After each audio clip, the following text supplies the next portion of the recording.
हाँ, तो पिछले लेक्चर्स में हम लोग पढ़े हैं, एक तो जनरल इंट्रोडक्शन पढ़े ज्योमेट्रिकल ऑप्टिक्स का, और फिर हम लोग पढ़े रिफ्लेक्शन बाय प्लेन सरफेस या प्लेन मिरर। प्लेन मिरर में हम लोग पढ़े फिर कि मिरर को इंक्लाइन करते हैं तो क्या होता है, या इंसिडेंट रे को इंक्लाइन करेंगे तो क्या होगा, या डिफरेंट मिरर्स को इंक्लाइन रखेंगे तो क्या होगा।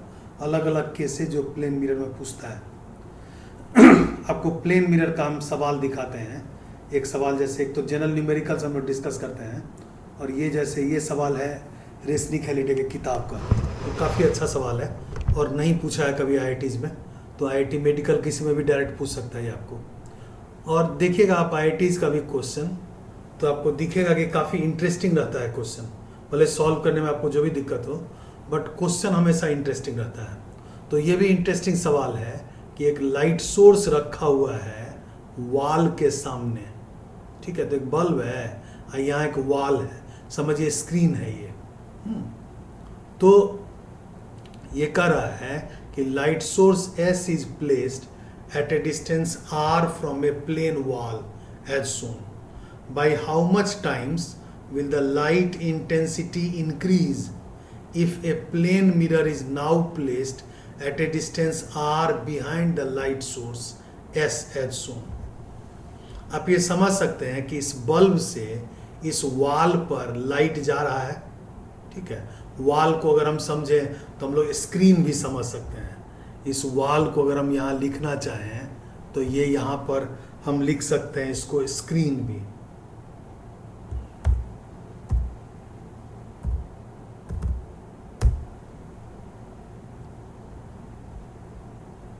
स्क्रीन है अगर ये, ठीक है। तो यहां स्क्रीन पर एक दे रहा है ये लाइट इंटेंसिटी। कहता है कि अगर एक प्लेन मिरर हम यहां पर ले आए उतना ही आर पर, आप ये समझ सकते हैं कि यहां ब्राइटनेस बढ़ जाएगा, ये और चमकेगा। तो पूछ रहा है कि कितना टाइम्स लाइट इंटेंसिटी, यहाँ ब्राइटनेस को रिप्रेजेंट करता है, इंक्रीज करेगा अगर हम एक प्लेन मिरर यहाँ रख दें, ठीक है। तो आपको एक चीज देखना है, एक हम हिंट दे रहे हैं इसमें और आपको बनाने के लिए समय दे रहे हैं। हम 2 मिनट के बाद इसका सॉल्यूशन बताएंगे कि इंटेंसिटी ऑफ लाइट या साउंड अगर हम देखें that A distance R from light और साउंड सोर्स, और साउंड या लाइट का सोर्स का पावर अगर P दे दे वाट में, तो इंटेंसिटी का ये फॉर्मूला होता है I बराबर P/4πr²। तो इंटेंसिटी इन्वर्सली प्रोपोर्शनल है R² के। तो पहले का इंटेंसिटी, तो ये इस सवाल को बनाने के लिए ये हिंट है। आपको हम 2 मिनट देते हैं, आप तब तक सोचिए इसको कि इसको कैसे हम बनाएंगे इस तरह के सवाल को। तो एक हम रिपीट कर रहे हैं, एक सोर्स है, लाइट बल्ब है, वॉल पर ब्राइटनेस दे रहा है। अगर एक मिरर ले आए तो ब्राइटनेस कितना टाइम्स बढ़ जाएगा, ये सवाल इंडिकेट करता है, ठीक है। इसको हम 2 मिनट दे रहे हैं, हम 2 मिनट के बाद सॉल्व करेंगे। आप कॉपी पेंसिल लेके बैठते हैं तो आप ये देखिए यहाँ कि हम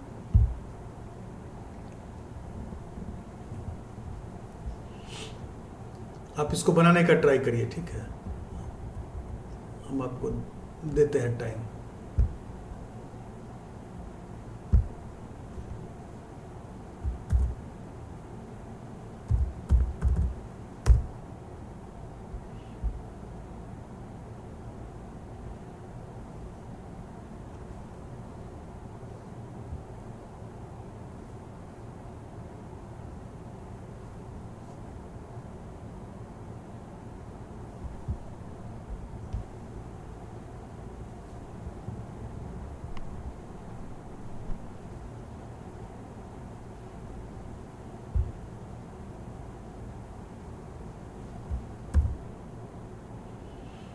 इंटेंसिटी का यूनिट होता है, इसलिए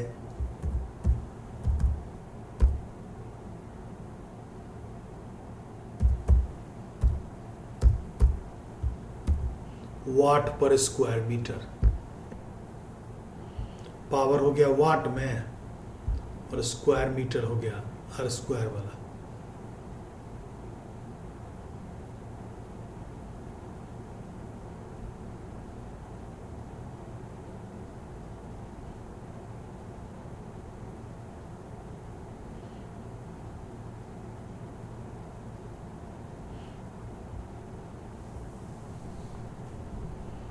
हम लोग प्लेन मिरर का बहुत सारा केस पढ़े पिछले क्लास में। आज हम लोग वही पढ़ रहे हैं, प्लेन मिरर पर और क्या पूछ सकता है। एक तो न्यूमेरिकल सबका कॉम्प्रिहेंसिव हम आपको बताएंगे आगे के लेक्चर्स में। जब हम लोग plane mirror, spherical mirror, lens ये सब खत्म कर लेंगे तो तब एक ही साथ न्यूमेरिकल आपको बताएंगे। हम जो न्यूमेरिकल बताएंगे वो एच.सी. वर्मा के किताब से होगा, रेस्निक हैलिडेक्स किताब से होगा, एक इरोडोव की किताब है आई.ई. इरोडोव, एक क्रोटोव है, शैलनोव है, इस सब के किताब से हम आपको प्राइमरीली एच.सी. वर्मा की किताब से बताएंगे आपको। और एलिमेंट्री सवाल सब बताएंगे, एक दो लेवल हायर कंसेप्ट का, जो कि ज़्यादा मैथमेटिकल नहीं हो। तो जेई एडवांस तक आप देखिएगा तो मैथमेटिकल नहीं पूछता है ज़्यादा, केवल कंसेप्चुअल रहता है, छोटा छोटा सवाल सब। हम आपको छोटा छोटा जितना इंपॉर्टेंट सवाल है एच.सी. वर्मा का वो सारा पढ़ाएंगे। रेस्निक हैलिडे का, इरोडोव का, इस सब का सिलेक्टेड इंपॉर्टेंट सवाल पढ़ाएंगे, तो आपको प्रैक्टिस हो जाएगा। लेकिन लेंस जब तक हम लोग पढ़ लेंगे उसके बाद, क्योंकि मिला के पूछता है कंपटीशन में, लेंस विथ मिरर रहेगा, बीच में पानी डाल देगा, या मल्टीपुल मीडियम रहेगा, आपको नेक्स्ट लेक्चर में पढ़ाएंगे हम। मल्टीपुल मीडियम पूछता है, वाटर है, फिर ऑयल है, उसके ऊपर ऑब्जर्वर है, तब कहेगा कहाँ पर बनेगा, तो ये नेक्स्ट लेक्चर में हम आपको पढ़ाएंगे।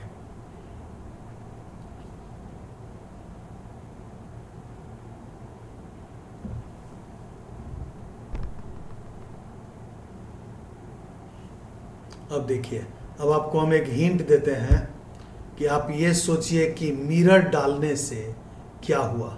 मिरर डालने से इसका एक मिरर इमेज बन जाएगा यहाँ पर एक मिरर इमेज बना, और ये इमेज जो है ये एक नया सोर्स जैसा काम करेगा। देखिए, ये मिरर अगर हम देखें, ये जो है आप देख रहे हैं मिरर इमेज, हम इसको समझ सकते हैं ये एक नया सोर्स है, एस डैश, नया सोर्स है एस डैश। तो अब समझिए कि मिरर का इफेक्ट क्या है कि एक बल्ब यहाँ है और एक और बल्ब यहाँ आ गया, तो दो बल्ब मिला के इसको रोशनी डालेगा। तो पहला केस में जो इंटेंसिटी होगा वो एक बल्ब का होगा, दूसरा केस में जो आई डैश होगा इंटेंसिटी, वो दो बल्ब का इंटेंसिटी मिला के होगा। तो आप वैसे करके निकालिए सेकंड वाला, और तब रेशियो निकाल लीजिएगा आई डैश बाई आई। अगर हम यहाँ देखें तो ये उतना ही दूरी पर ये बनेगा, उतना ही दूरी आर पर ये मिरर इमेज बनेगा। हम आपको ऐसे ही सवाल बताएंगे, हमेशा सवाल बताएंगे, छोड़ेंगे 1 मिनट और हिंट देंगे, फिर छोड़ देंगे आपको, ताकि आप कॉपी किताब से लेके बैठिए, कॉपी कलम से, और आप प्रैक्टिस करिए कंपटीशन का। तो आपको सबसे कम रिवाइज करना पड़ेगा। फिजिक्स बहुत ही इंटरेस्टिंग सब्जेक्ट है और बहुत कम रिवीजन चाहिए इसको, अनलाइक केमिस्ट्री। केमिस्ट्री में बहुत रटना पड़ता है, इसमें कुछ नहीं रटना है। एक बार कंसेप्ट समझ जाइएगा और बेसिक फॉर्मूला समझ जाइएगा, उसके बाद सभी चीज़ आसान है। तो इस सवाल में बेसिक फॉर्मूला यही है इसका, ये हो गया इसका फॉर्मूला इंटेंसिटी का। ये फॉर्मूला वाले कॉपी में कहीं पर लिख लीजिए आप, एकदम सही रहेगा ये। ठीक है, तो पहला केस का इंटेंसिटी निकालेंगे और दूसरा केस का इंटेंसिटी निकालेंगे। तो हम लोग लिख सकते हैं, जैसे अगर हम यहाँ देखें तो हम लिख सकते हैं इन फर्स्ट केस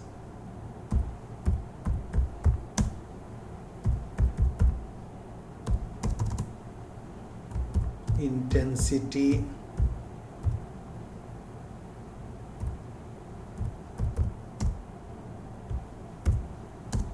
आई बराबर, इंटेंसिटी आई बराबर पावर पी हम कहेंगे, P divided by 4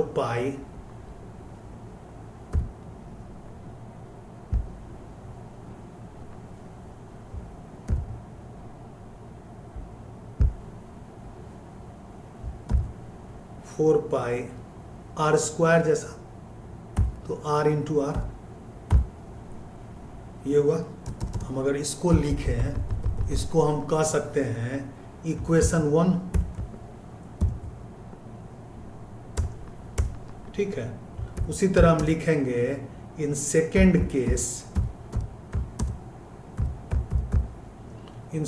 case intensity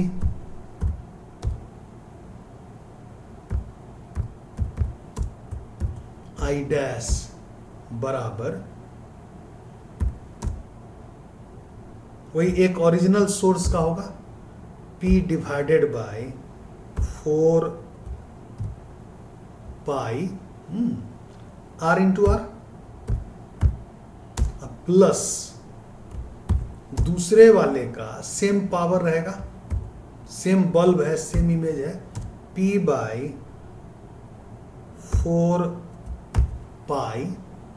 अब कितना दूरी हो गया इसका, अगर हम यहां से देखें तो ये दूरी यहां से स्क्रीन का कितना है, R plus R plus R 3R। तो यहां हो जाएगा, अगर हम यहां देखें तो 3R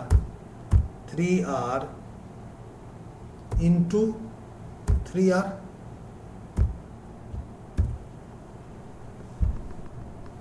तो ये हो गया 4 पाई इंटू 9R स्क्वायर। तो अगर यहां पर हम कॉमन ले लेंगे, मान लीजिए यहां हम कॉमन ले लिए P divided by 4 pi, P divided by 4 पाई, मान लीजिए यहां पर इसको रख रहे हैं, अगर हम इसको कॉमन ले लिए यहां P डिवाइडेड बाय 4 पाई, तो यहां क्या हो जाएगा, ये 1 प्लस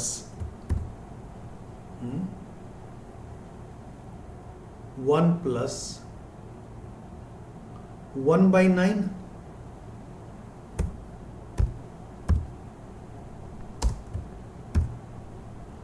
4 पाई R स्क्वायर कर देते हैं। यहाँ अगर देखें R इंटू आर, ये कॉमन आ गया, तो ये बराबर हो जाएगा P बाई 4 पाई स्क्वायर को हम I लिख देते हैं, ठीक है। P बाई इसको हम I लिख देते हैं इंटू 10 बाई 9 लिखें, 10 बाई 9। इसको हम कर दें इक्वेशन नंबर 2, ठीक है।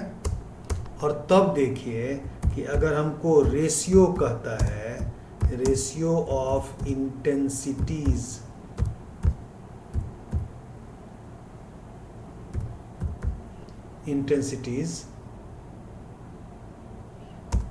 I dash by I dash divided by I, तो ये अगर हम देखें तो ये बराबर हो जाएगा 10 बाई 9 आंसर।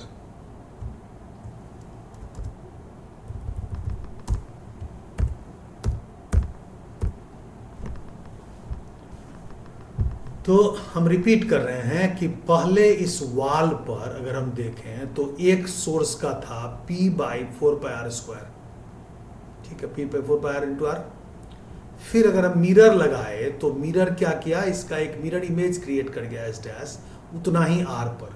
फिर मिरर को हटा दीजिए और अब सोचिए कि अब क्या है, मेरे पास दो बल्ब है, एक S और एक S डैश।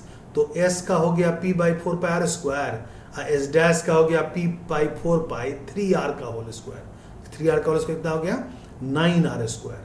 तो P by 4 pi R square को कॉमन ले लिए, ये हो गया 1 प्लस 1 बाई 9। 1 प्लस 1 बाई 9 कितना होता है जी, 10 बाई 9। अब P by 4 pi R square को हम I लिख दिए, ठीक। तो ये हो गया I इंटू 10 बाई 9।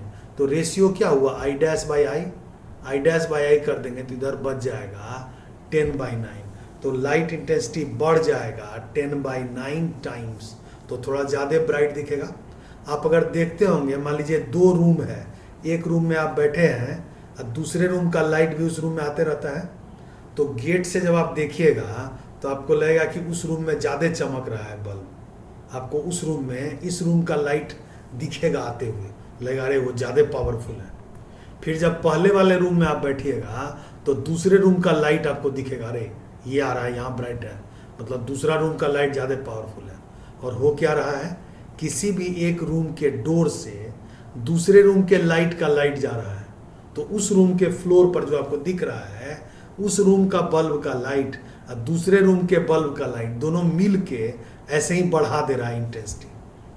तो ये हम लोग के, मेरे साथ बचपन में होता था, हमको हमेशा लगता था अरे उस रूम का बल्ब अच्छा जल रहा है, जब उस रूम जाते थे तो लगता था अरे इस रूम का बल्ब ज़्यादा अच्छा जल रहा है। ये इससे एग्जिबिटेड है कि पावर दोनों का ऐड हो जाता है। ठीक है, तो कंटिन्यूएशन में हम लोग पढ़ेंगे।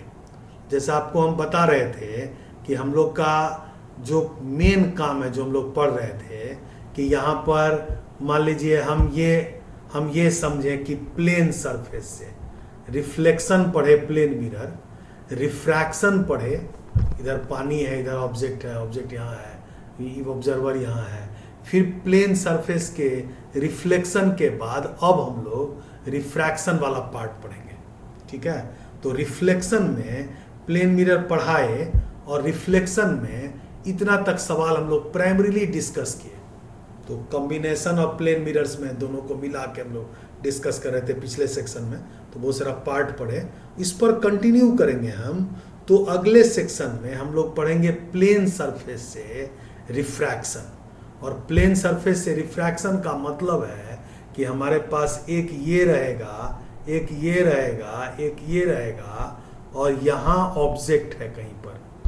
यहाँ अगर देखें तो यहाँ पर ऑब्जेक्ट है हमारा, ये ऑब्जेक्ट हम यहाँ रख रहे हैं।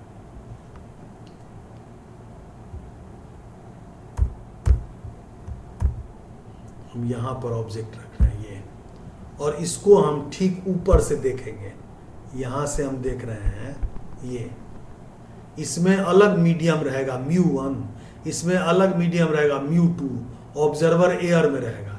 कहेगा ये ऑब्जेक्ट आपको कहाँ दिखेगा, ये सब पूछता है IITs में या मेडिकल्स में। तो ये हम आपको पढ़ाएंगे अगला सेक्शन में इसके। ठीक है, ऑल द बेस्ट। इतना तक आप उतार लीजिए और तब नेक्स्ट सेक्शन के लिए वेट करिए आप।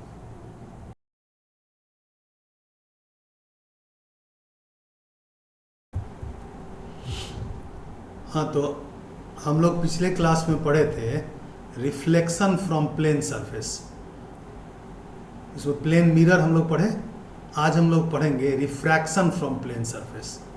ठीक है, तो जैसे ये आप पढ़े हैं 10th में कि मान लीजिए कि वाटर में एक ऑब्जेक्ट है और इसको हम ठीक ऊपर से देखते हैं, तो हम लोग लिखे हैं when viewing directly from above. अगर ठीक ऊपर से देखेंगे तो रियल ऑब्जेक्ट से रे जा रहा है, तो रियल ऑब्जेक्ट से जो भी रे जाएगा, जो आंख पर आएगा, आप देख सकते हैं एक सीधा आया, एक जो टेढ़ा यहाँ देख रहे हैं आप, ये असल में यहाँ आएगा आंख पर।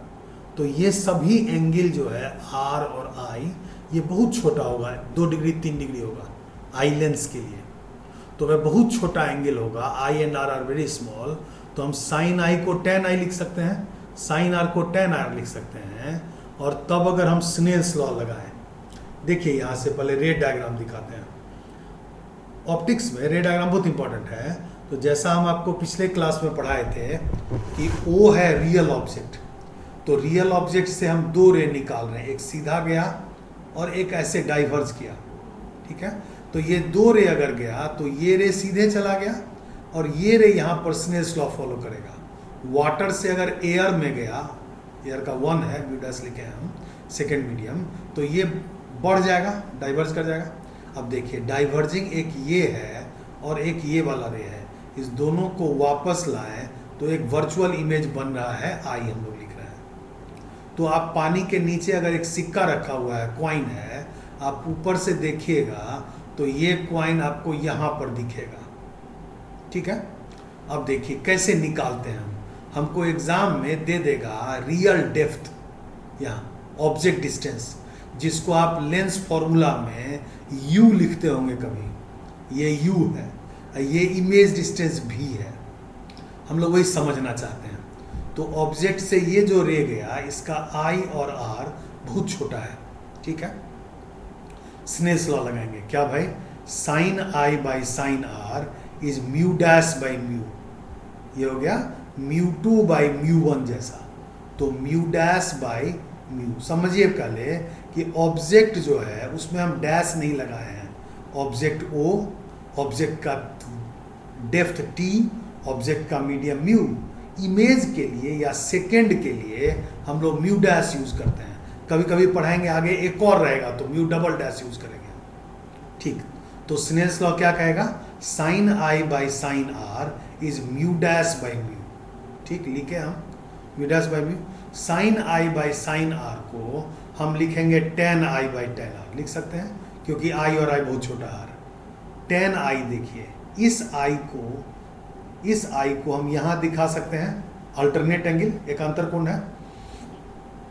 टेन आई, इस आर को यहां दिखा सकते हैं, पैरेलल लाइंस है ये और ये नॉर्मल, तो ये एंगल और ये एंगल बराबर होगा। अब देखिए टेन आई को क्या लिख सकते हैं, P Q by P O, यहां देखिए P Q by P O. Tan R को क्या लिख सकते हैं, P Q by P I, तो P Q by P I ये हो गया P I by P O, ये हो गया टी डैश बाई टी, ठीक है, टी डैश बाई टी। उससे टी डैश निकल गया, क्रॉस मल्टीप्लाई करें तो टी गुने म्यू डैश बाई म्यू, यहां देखिए, ठीक है, टी गुने म्यू डैश बाई म्यू, ठीक। ये भी है इमेज डिस्टेंस, ये यू है ऑब्जेक्ट डिस्टेंस, समझिए ऐसे ही, ठीक। अब देखिए तो जो ऑब्जेक्ट यहां था वो पानी के ऊपर से हम अगर देखें तो यहां दिखेगा, क्या हुआ, ऑब्जेक्ट शिफ्ट हो गया एपरेंटली, एपरेंटली मतलब नॉट रियल, आभासी कहते हैं हम लोग, हमको आभास होगा कि यहां है, तो एपरेंट शिफ्ट कहते हैं हम लोग। तो एपरेंट शिफ्ट इमेज में कितना हो गया, डेल्टा टी कहते हैं, कितना लिखेंगे, टी माइनस टी डैश, देखिए यहाँ T minus T dash, T dash को यहां से यहां ले आए तो टी कॉमन आ जाएगा, 1 minus mu dash by mu हो जाएगा। हमेशा याद रखिए कि म्यू है ऑब्जेक्ट मीडियम, ठीक, फर्स्ट जिससे रे निकलेगा फर्स्ट मीडियम है, तो या तो हम इसको म्यू वन लिख दें या म्यू लिख देते हैं, इसको म्यू है फर्स्ट मीडियम। अब देखिए एक कन्वेंशन है यहाँ, साइन कन्वेंशन जैसा, अगर डेल्टा टी पॉजिटिव है, ये कभी पॉजिटिव आता है कभी निगेटिव आता है, अगर डेल्टा टी पॉजिटिव है तो शिफ्टिंग होगा टुवार्ड्स इंटरफेस, इंटरफेस के तरफ। जैसे यहाँ देखिए, यहाँ डेल्टा टी पॉजिटिव है, क्यों भाई, हम दिखाते हैं डेल्टा टी बराबर टी 1 माइनस, अगर हम सेकेंड मीडियम से देखते हैं, अगर हम सेकेंड मीडियम से देखते हैं तो यहाँ पर ये सेकेंड मीडियम है, म्यू डैश कितना हो जाएगा, एयर का 1 और वाटर का कितना पढ़े हैं 1.33, ये हो जाएगा 1 बाई 1.33, इसको करिएगा तो ये पॉजिटिव आएगा। तो हम क्या लिखे हैं, अगर डेल्टा टी पॉजिटिव होगा तो shifting will be towards the interface, तो इंटरफेस के तरफ शिफ्ट हो जाएगा। कभी आप पढ़े होंगे 10th में, एक चिड़िया है अगर ऊपर में, वो ऑब्जेक्ट है, एक फिश है अगर देख रही है, तो चिड़िया का इमेज ऊपर शिफ्ट हो जाता है, तब शिफ्टिंग क्या होगा, अवे फ्रॉम इंटरफेस। अभी शिफ्टिंग किधर है, टुवार्ड्स द इंटरफेस। ये जानबूझ के हम लिखे हैं क्योंकि हम लोग को कंपटीशन के लिए पढ़ना है एक से ज़्यादा मीडियम, हम आपको पढ़ाएंगे नेक्स्ट सेक्शन में। तो अगर ये पॉजिटिव होगा तो shifting will be towards the interface. जैसे इस केस में आप ये शिफ्टिंग देख रहे हैं, इस केस में आप ये शिफ्टिंग देख रहे हैं टुवार्ड्स द इंटरफेस, ठीक। तो आपको ये निकाल सकते हैं कितना होगा, मान लीजिए रियल डेप्थ दिया हुआ है 20 सेंटीमीटर पर सिक्का है, तो टी डैश निकाल सकते हैं। दो फॉर्मूला सीखे हैं, दोनों को घेर दिए हैं। टी डैश सीखे 20 गुने 1 बाई 1.33 और डेल्टा टी निकाल लिए 20 गुने 1 माइनस 1 बाई 1.33, और ये पॉजिटिव होगा, ये यहाँ निकलेगा। ये हो गया सिंगल केस में। अगर हमारे पास एक सरफेस है तो हम आपको पिछले क्लास में पढ़ाए प्लेन सरफेस से रिफ्लेक्शन, तो मिरर बनाए थे हम लोग इसको, यहाँ ऑब्जेक्ट था, यहाँ इमेज बनता था। अब प्लेन सरफेस से रिफ्रैक्शन पढ़े हम लोग अभी, ठीक है। तो आप इसको देख लीजिए, ये फिगर, इसमें काम लायक जो भी चीज़ है आप इसको उतार सकते हैं। उतारने के लिए वीडियो को पॉज कर लीजिए और उतार लीजिए, ठीक है। ये हो गया फर्स्ट वाला। ये था इस टॉपिक पर इंट्रोडक्टरी डिस्कशन। आगे के लेक्चर्स और सवाल को देखने के लिए आप नीचे दिए हुए लिंक पर जा सकते हैं या सक्सेस फिजिक्स के ऑफिशियल वेबसाइट पर जाकर देख सकते हैं।